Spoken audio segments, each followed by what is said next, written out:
రైతులందరికీ నమస్కారం అండి. ఇది వచ్చేసి అలుగుమీదపాడు అనే గ్రామం, దాచేపల్లి మండలం, పల్నాడు జిల్లా. ఈరోజు వచ్చేసి 27 అక్టోబర్ 2025 అండి. ఇది వచ్చేసి కావేరీ సీడ్స్ వారి బంపర్ అనే పత్తి రకం అండి. ఇప్పటికి వచ్చేసి 99 రోజులండి వాటికి పంట కాలం. ఇది ఈ విత్తనం వేసి ఇప్పటికి 99 రోజులండి. చూడండి,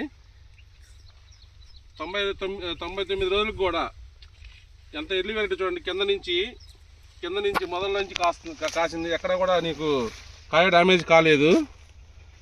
కాయ సైజు బాగుంది, బాగా చిక్కటి కాపు, దగ్గర గెనుపులండి. ఒక కొమ్మకు వచ్చేసి 4 నుంచి 5 కాయలు ఉన్నాయి. ఎక్కడ కూడా డ్యామేజ్ కాలేదు.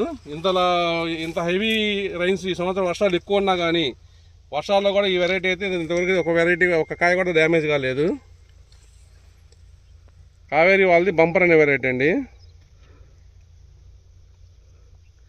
చెట్టుకి యావరేజ్న 60 నుంచి 70 కాయలు ఉన్నాయి 90 రోజులకి, 99 రోజులకే.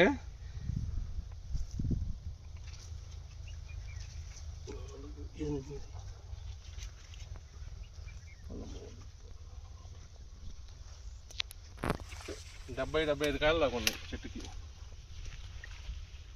బాగా దగ్గర కాపు.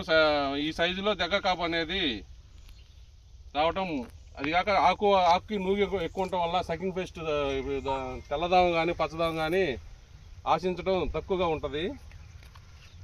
మిగతా రకాలకి ఈ రకాలకి స్ప్రేయింగ్లు 1-2 స్ప్రేయింగ్ తేడా వస్తుందండి రైతుకి.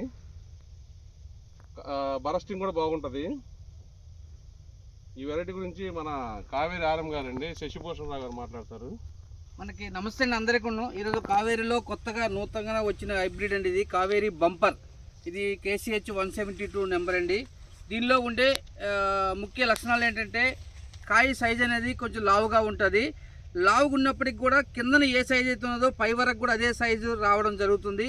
ప్లస్ ఇందులో ఏంటంటే 5 పచ్చిల కాయలు ఎక్కువ శాతం ఉండడం వల్ల కూడా మనకి రైతుకి దిగుబడి ఎక్కువ రావడానికి అవకాశం ఉంటుంది. కాబట్టి ఇంకా ఇందులో నూగు అనేది ఆకుపై నూగు శాతం ఉన్నందువల్ల కూడా రసం పీల్చి పురుగుల్ని వాటిని సమర్థవంతంగా తట్టుకొని రైతుకి కొన్ని స్ప్రేయింగ్స్ కూడా తక్కువ అవుతాయి. కాబట్టి రైతుకి ఆ విధంగా కూడా పెట్టుబడి తక్కువ అవుతుంది. కాబట్టి రైతు సోదరులు అందరూ కూడా గమనించగలరు. ఇది 100 రోజులు, నేటికి 100 రోజుల కాల పరిమితిలో మనకి 75 కాయల వరకు ఉండడం జరిగింది. అలాగే చేను కూడా గ్రీనిష్ ఉన్నది. ఇంకా పై కాపు కూడా రావడం జరుగుతుంది. ప్రతి రైతు కూడా చూడవలసిన విత్తనము, వేయవలసిన విత్తనం అండి. చూసుకోవచ్చు అందరూ కూడా. ఇది ఈ విలేజ్లో మనము చూడడం జరుగుతుంది. కాబట్టి రైతు సోదరులు అందరూ కూడా గమనించగలరు.